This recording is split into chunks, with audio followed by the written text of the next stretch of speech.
Around 3,000 supporters of Brazil's far-right ex-president Jair Bolsonaro have broken into the Brazil Congress building, presidential palace, and more in a dramatic protest against President Luiz Inácio Lula da Silva's inauguration last week. Remember, Lula da Silva became president and has returned to power for the third time. He's returned after a 12-year hiatus. We're showing you visuals of the massive protests that are underway in Brazil. As for what we know, the United States president has also tweeted about the situation, saying, and I quote, "I condemn the assault on democracy and on peaceful transfer of power in Brazil. Brazil's democratic institutions have our full support, and their will must not be determined. I look forward to continuing to work with Brazil President Lula da Silva." Remember, this is similar to 2021, the U.S. Capitol riots that were witnessed. We're crossing over to CNN News 18, Siddhant, to get us more details. Siddhant, over to you.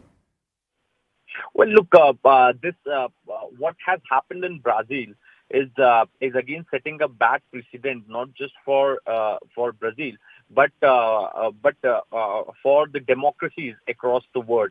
In fact, the similar kind of incident we witnessed in U.S.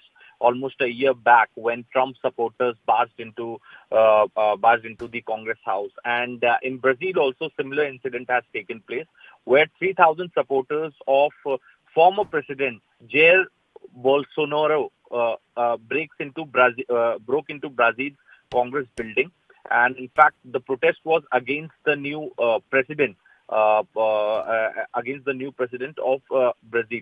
Now, in fact, the United States has reacted to this entire incident. U.S. President Joe Biden has said, and I quote, "I condemn the assault on democracy and on peaceful transfer of power in Brazil.